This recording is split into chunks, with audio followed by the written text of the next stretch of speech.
Bienvenidos y bienvenidas a Enclave Política. A exactamente un mes de las elecciones en Venezuela para renovar varios cargos, el panorama político parecería que abunda en la necesidad de asegurar el proceso electoral desde las mismas fuerzas políticas en competencia. Incluso los partidos y movimientos de oposición, a decir de algunos analistas, han demostrado madurez y responsabilidad democrática para confluir a una tarea común que no solo garantice mejores oportunidades para los venezolanos, sino para desprenderse de aquellos conspiradores que solo atienden la agenda de Estados Unidos. Por eso queremos conversar de este tema con el analista político Diego Sequera, a quien le damos la más cordial bienvenida. Diego, qué gusto tenerlo por acá. Y de entrada le preguntaría cómo se evalúa este momento político electoral en Venezuela, hasta dónde efectivamente esta confluencia de grupos opositores más los grupos, digamos, oficialistas pueden construir este escenario de manera mucho más democrática de lo que se mira desde afuera, según algunos medios de comunicación. Muchas gracias, Orlando. Un gustazo, como siempre, participar aquí. Un saludo a tu gente por allá. Pues estamos ante un escenario ahora en el que por fin, digamos, ciertas fuerzas políticas que tiempo atrás, estamos hablando de tiempo reciente, años atrás, quizás estuvieron renuentes, por decirlo de una forma moderada, a participar del sistema democrático venezolano, han decidido en un tiempo para acá participar ahora en las elecciones programadas para el 21 de noviembre, elecciones en este caso de carácter regional, es decir, elecciones que involucran gobernaciones, alcaldías, consejos legislativos regionales, y que pareciera que por el carácter, digamos, doméstico, entre comillas, de estas elecciones, quizás no deberían representar ningún tipo de repercusión o formalmente en el carácter internacional. Sin embargo, todos los movimientos han demostrado que sí tienen un valor, que tiene un valor esencial, puesto que, de nuevo, está en disputa quizás para ciertas fuerzas, y quizás para otras ya no, la discusión sobre la legitimidad del gobierno venezolano, la legitimidad de su sistema electoral, sobre todo el derecho a la participación política. Esto atenta, da en la línea de flotación al relato aquel, digamos, de la exclusión, a la dictadura, a la tiranía, sino todo lo contrario. En tal sentido, de un tiempo para acá, fuerzas de oposición, primero un grupo, luego otro, por eso también el presidente y también se habla y también la delegación, se hablan de las oposiciones, han decidido ahora participar. El hecho de que participen ya obliga también a reconocer ciertos elementos que quizás antes no estaban dentro y que además también reafirman dos cosas fundamentales. Uno, la necesidad de resolver y de canalizar cualquier tipo de conflicto que exista en el país por los canales políticos, no los extrapolíticos, no los parapolíticos, no las improvisaciones. Y por el otro, también otro detalle quizás no menos visible, pero no menos importante en ese sentido, que es que hay una admisión entonces de que las aventuras extralegales, extraterritoriales, geopolíticas de unos años atrás han perdido sentido y todos estos elementos se concentran ahora en el quehacer político. Esto, por supuesto, también no viene libre de fricciones, no hablando del cuadro ampliado, sino en este punto en específico, puesto que quizás no todos los partidos, quizás no todos los actores políticos de las oposiciones han querido participar y por lo tanto han apelado también quizás, como podemos ver más adelante, a otros mecanismos de presión y de disrupción de estos procesos. Claro, Diego, y para que entendamos en América Latina lo que está pasando en Venezuela, ¿cómo se explica este comportamiento de los grupos opositores? ¿Qué les mueve? ¿Qué es lo que sacude ese sistema, ese modo, ese encuadre político que hacía que para ellos las elecciones no eran ni garantizadas, ni tampoco participativas, ni legítimas? Es decir, ¿qué cambió en ese relato político de las oposiciones en Venezuela? Yo creo que lo más importante en ese caso tiene que ver con que los performance, porque eso no tiene ningún tipo de carácter jurídico o político coherente, con los cuales trataron de imprimir la agenda del cambio de régimen con métodos, por cierto, bueno, anacrónicos y subordinados a los Estados Unidos, que por supuesto siguen tratando de implementar y de imponer el relato, ya que hablamos de narrativa, de un gobierno, es un Estado fallido, en primer lugar, un gobierno que generó una crisis humanitaria, todo esto en ese relato, y que por lo tanto también carece de legitimidad. En el tiempo han empleado distintos tecnicismos para esto. Sin embargo, sobre todo desde finales del 2019 para acá, ha quedado más que establecido, primero, lo poco sustancial de esos argumentos. Segundo, la poca viabilidad de esas razones para actuar. Y tercero, más bien, la derrota política de esa aventura. Y cuarto, también el reconocimiento de que no existe otra vía que la que impone la propia ley venezolana y la legislación internacional para dirimir cualquier clase de conflicto. Este cambio de parecer puede tener, o sea, podemos combinar estos elementos según el partido y según los actores políticos que así lo consideren y también el relato que ellos quieran imponer. Sin embargo, es un reconocimiento a todos estos elementos en su conjunto, fundamentalmente a que independientemente de los deseos de ciertos liderazgos y de ciertos factores de poder detrás de esos liderazgos, no reportó los beneficios. Y no solo eso, Orlando, sino que también esto ha afectado, o sea, por extensión, elementos fundamentales como la propia lógica comercial, los propios intercambios regionales, los elementos que ocurren también en la frontera, pensando ya específicamente en Colombia, que ha tenido un papel sumamente proactivo en esta agenda en los últimos años. Claro, muy importante esto último me parece muy importante destacar porque efectivamente más que cambiar adentro, lo que ha cambiado también es afuera de Venezuela. ¿Usted cree efectivamente, Diego, que la tensión ha bajado, la presión se ha visto disminuida porque efectivamente ya no alcanzan los argumentos, no hay cómo seguir con la posverdad, con los modos que se han manejado los temas desde afuera hacia Venezuela? Siempre van a intentar que esa posverdad, tal como lo menciona Orlando, tenga una vigencia superior además a la verdad en sí mismo, ¿no? Y que también hay señales de agotamiento. Cuando toda esta aventura empezó, Orlando, había una configuración regional radicalmente distinta, a pesar de, digo radicalmente porque Venezuela en ese sentido está absolutamente rodeada y recuerda instancias extraterritoriales que se crearon con el mismo fin, como por ejemplo el Grupo de Lima, obedecían también a una configuración política regional en la que de alguna forma de otra, vamos a llamar, las fuerzas de la restauración neoliberal fueron capaces de reconquistar espacios y desde ahí, con sus intermediarios podemos pensar por ejemplo en un Macri o por ejemplo las cadenas golpistas en el caso de Brasil que desembocaron ahora en la presidencia de Jair Bolsonaro, tenían una forma de operar mucho más eficiente o más fácil, más que eficiente, porque la eficiencia es discutible, pero sí con mayor facilidad, con menos fricciones de las propias disposiciones de la ley internacional y del orden regional. Ya ese cuadro no existe.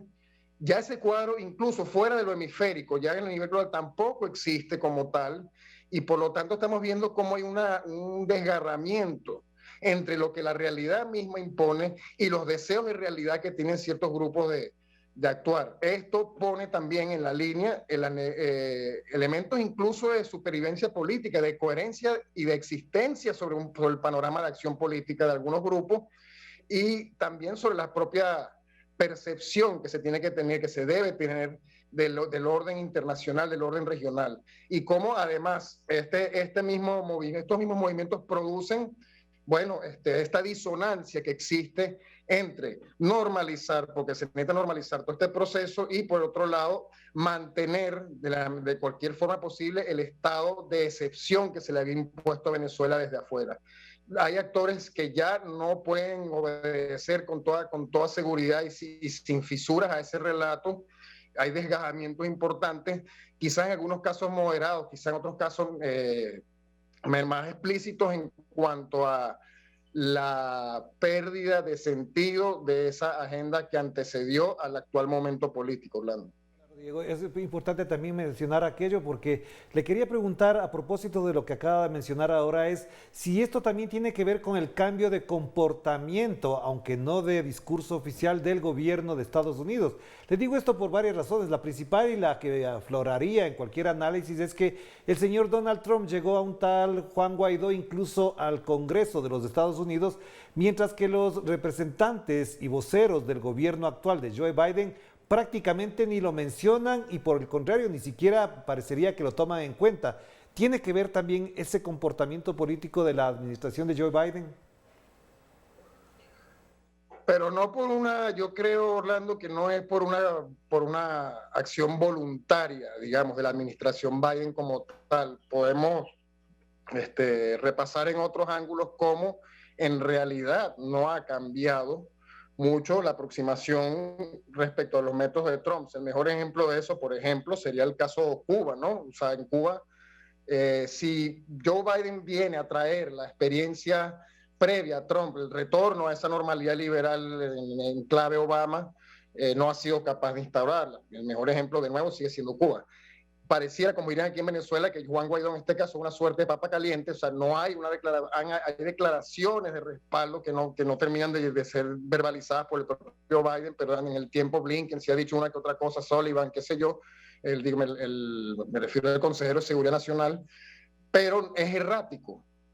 Eso, pero así como es errático el discurso, estamos viendo otras acciones que no son para nada erráticas y que en realidad también establecen el tono real de los Estados Unidos. Y por supuesto aquí tenemos que hablar, Orlando, del caso del enviado especial del gobierno venezolano y representante de la Unión Africana, Alex Saab. Alex Saab, como sabrá, fue secuestrado en plena administración Trump. Fue secuestrado en un primer momento aislado, atrapado en la isla, en el país, en Cabo Verde, en la isla de Sal. Y luego, a pesar de todas las presiones, a pesar de todas las expresiones de entes regionales a nivel, y entes judiciales a nivel regional en África, y multilaterales, porque también el Consejo de Derechos Humanos de la ONU lo ha manifestado, Estados Unidos continuó con su agenda. Incluso la manera en que lo hizo, que lo que podemos revisar un poco mejor ahorita, demuestra incluso lo carente de una política planificada y por el contrario la necesidad de acelerar por cuestiones de coyuntura este tipo y mantener esta posición respecto al caso de Alex Saab y por lo tanto también a la relación con el gobierno y a la percepción que se tiene ese gobierno y sobre todo también apuntando a lo que está ocurriendo a pesar de esas posiciones de facto más que verbales que estamos viendo. Claro que sí, Diego. Hagamos la primera pausa porque esto que acaba de mencionar lo tenía pendiente para la segunda parte, pero ya que se adelantó, le planteo más adelante dos interrogantes al respecto. Hagamos la pausa y enseguida volvemos con el analista y periodista también venezolano Diego Sequera para hablar de lo que vive, pasa y se espera de las elecciones en Venezuela el próximo 21 de noviembre. Vamos a la pausa.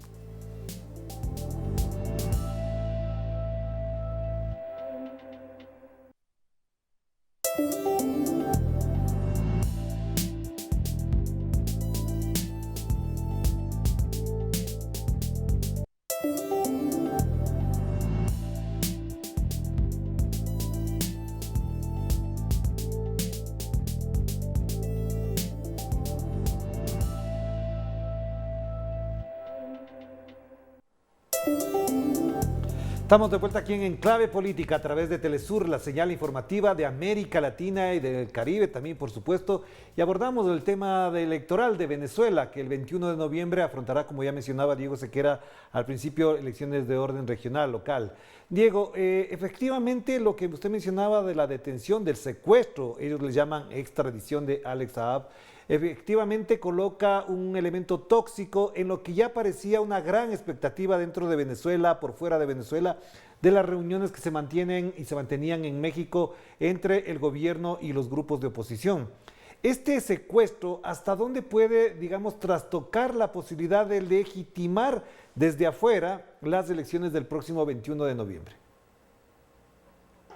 Es una pregunta quizá que tenemos que ver cómo se desarrolla en el camino. Ya ha tenido, por supuesto, unas primeras reacciones, un primer impacto que era quizá también el que buscaba Estados Unidos por un lado y el que Venezuela por otro, me parece a mí, o sea, sobre todo la delegación del gobierno venezolano, se vio obligado a responder conforme a las circunstancias.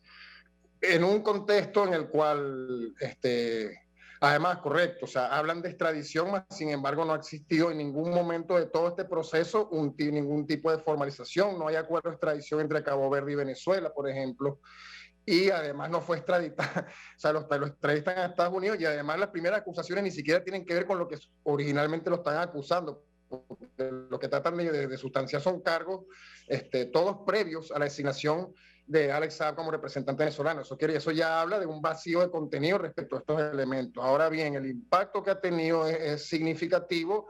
Por un lado, provisionalmente quizás, por ejemplo, Venezuela,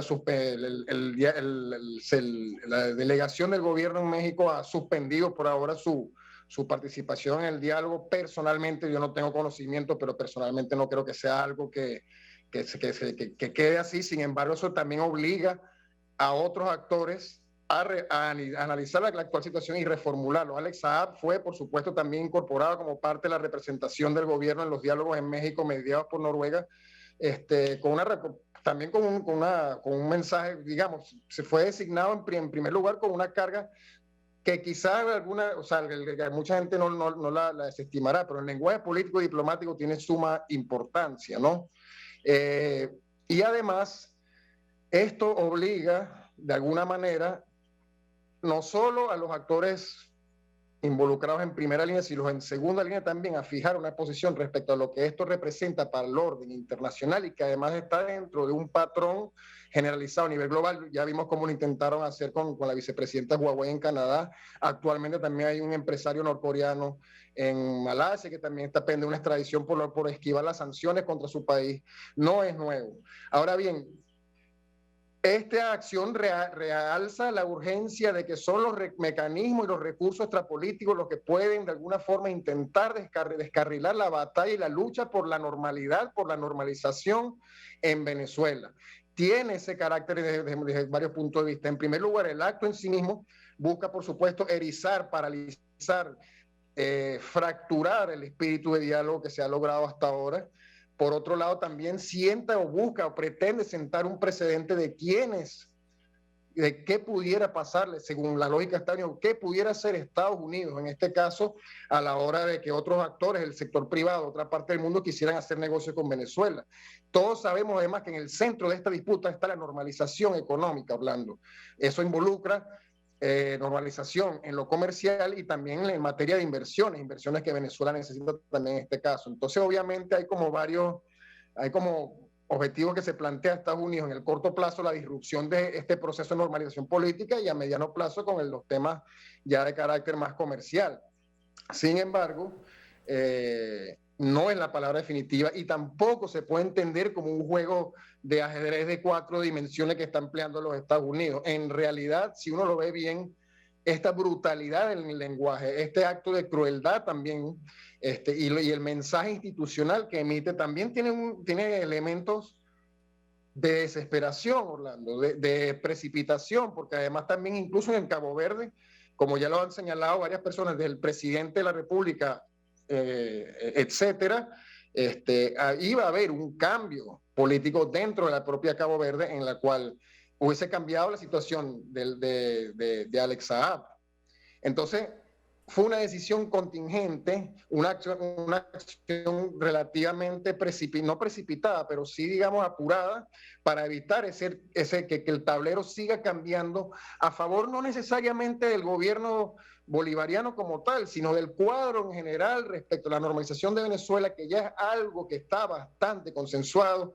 No hay manera, además, en este contexto, Orlando, de que se pueda hablar de normalización e incluso de reconciliación y de regulación de lo político en lo nacional e internacional, sin que en el medio de esto se consideren claramente las sanciones como algo fundamental y pernicioso. Eso es una posición a la que han llegado varios partidos de oposición, y eso de por sí compromete entonces el relato y la legitimidad de esas propias sanciones.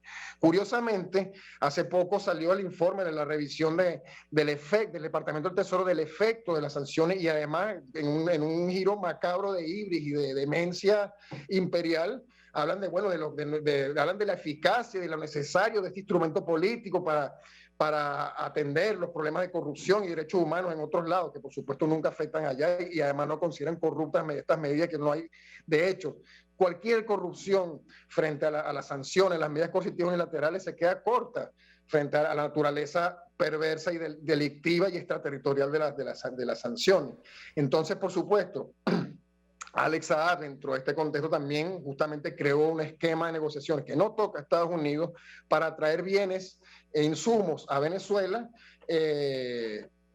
superando los obstáculos que representaban sí las sanciones. Ese es el verdadero castigo contra Alex Saab, y que también establece un mensaje de que, bueno, nos preocupa la situación humanitaria en Venezuela y la mejor forma de resolverla es con mayor crisis humanitaria. Es un poco el mensaje también, el torpe mensaje que se envía desde ahí. Ahora bien, ¿qué tanta eficacia tendrá en el corto plazo? Lo sabremos, lo iremos sabiendo en estos días. Sin embargo, sabemos también que esto no beneficia sobre todo a ese sector de la oposición que busca politizar su participación, politizar en el buen sentido, hacer la política y nuestra política y no un sitio donde el vacío político haga que prevalezca la violencia, sea judicial, sea diplomática o sea física en sí misma, sino que por el contrario avance por los canales que se esperan, que además es algo que tanto aliados como detractores de Venezuela están buscando, los coherentes, no estamos hablando de los fanáticos en este caso, y cuando hablamos de fanáticos, por supuesto, estamos hablando de los actores y nominados o no desde los Estados Unidos, como sus subordinados, como sus dependientes, sus cónsules en estas regiones, empezando de nuevo, una vez más, por nuestro vecino país, Colombia. Entonces, en ese contexto, es un momento desconocido en cuanto a sus resultados y en cuanto a sus desafíos, y tenemos que estar muy pendientes en estos días a ver cómo se desarrolla esto. No puedo adelantarme, no conozco también esta situación, tampoco es algo que con estas características haya ocurrido antes, entonces tenemos que ver un poco cómo, por un lado, opera también la voluntad de los actores de la oposición, por otro lado, la propia audacia del gobierno, de la representación del gobierno, y por otro lado, finalmente, también de los mediadores que tienen también su reputación en juego en esto. Claro que sí.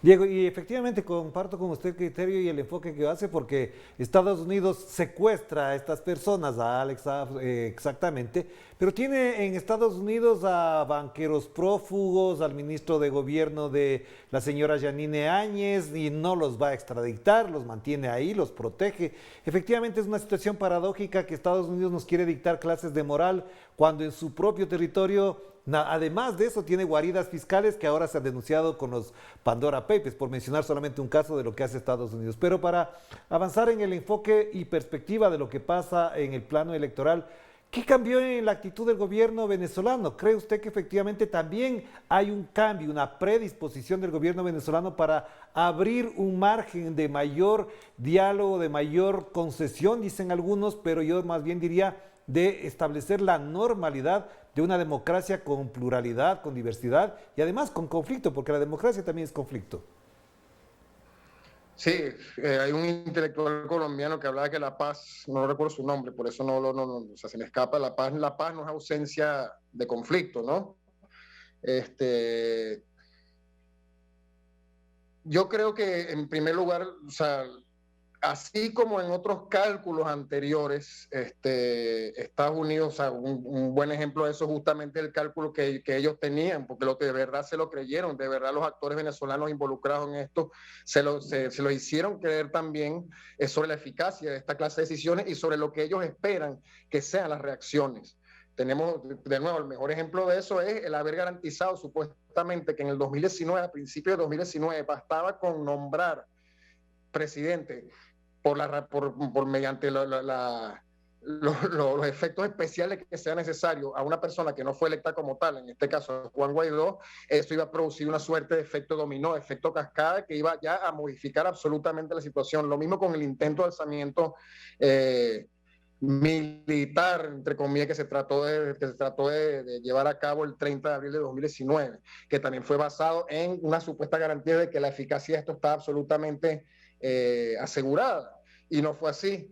Yo creo que vamos a ver algo similar en este sentido. Yo no creo, por ejemplo, que, o sea, a pesar de que esto también naturalmente apunta al espíritu de concordia en el marco electoral, yo no creo que se logre. Yo no creo que esto logre finalmente llevar al gobierno a decir, mira, no vamos a participar, esto no tiene que ver, o sea, obviamente no nos conviene o lo que sea. O sea, ese tipo de argumentaciones yo no las veo porque primero y principalmente siempre ha sido el lado del gobierno particularmente el presidente Nicolás Maduro, el que llama al diálogo, el que está dispuesto al diálogo, el que está dispuesto a reordenar, a quizá conceder a cosas, siempre y cuando también el otro lado lo haga, pero también dentro de ese mismo marco, Orlando, hay unos incuestionables, hay unos innegociables, que deberían ser innegociables en línea general, para que estamos en estos tiempos y qué tiempo es esto que tenemos que defender lo evidente, deberían ser innegociables también para esas oposiciones en general,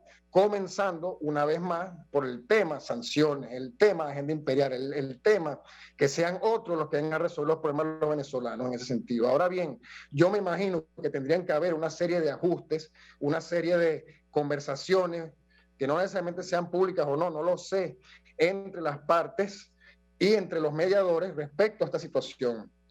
Yo me imagino que así como se han superado impases, no menos, o sea, de menor gravedad que esto. En el pasado, en el diálogo, lo vimos, por ejemplo, con las declaraciones de la primera ministra saliente de Noruega, en contra de Venezuela, siendo además Noruega el principal mediador, pero junto a México, pero algo aquí, algún tipo de análisis y de reconfiguración de los acuerdos debería plantearse producto de este acto de injerencia, de lógica gangsteril y además de supremacía imperial respecto a lo que es la ley, su propia ley empleada, su ley sí es válida para todo el mundo y es para quienes ellos consideran además que es viable su ley, porque si fuera por esa clase de acusaciones que además no están verificadas, usted mismo, Orlando, tú mismo acabas de mencionar una cantidad de ejemplos que brillan respecto a corrupción, respecto a responsabilidades en verdaderos crímenes de lesa humanidad, en el caso boliviano, por ejemplo, con las masacres de Sacaba y Sencata.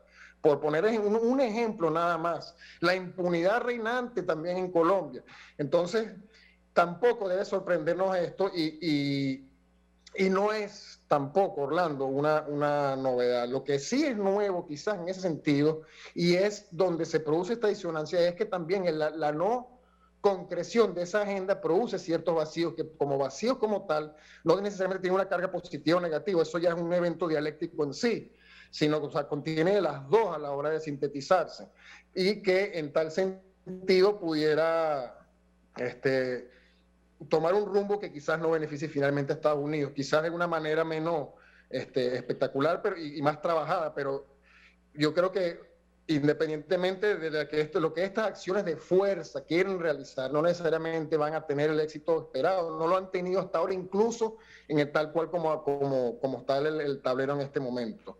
Sin embargo, de nuevo, las elecciones son también una decisión soberana, constitucional y programada de acuerdo a las propias leyes venezolanas, por lo tanto dificulta que esto de alguna forma u otra llegue a un punto de parálisis. Sin embargo, de nuevo, hay que ver también cómo responden otros actores, por ejemplo, la propia Unión Europea, entre otros, a ver si por primera vez en muchos años desarrollan una espina dorsal y son capaces de pensar con cabeza propia. Gracias, Diego. Importante lo que acaba de mencionar. Estaremos pendientes, por supuesto, queda un mes y sobre eso volveremos a consultarle. Mando un abrazo, que esté muy bien. Muchas gracias, Orlando. Saludos por allá. Gracias a Diego Sequera. A propósito de esto, es muy importante lo que acaba de mencionar para entender desde acá y con otros argumentos lo que algunos medios de comunicación desconocen de la misma democracia venezolana y de la dinámica democrática de ese país. De esto estamos pendientes. Queda un mes por delante para las elecciones y aquí estaremos para el análisis y el enfoque político. Nos despedimos. Cuídense mucho. Que la pasen bien. Chao, chao.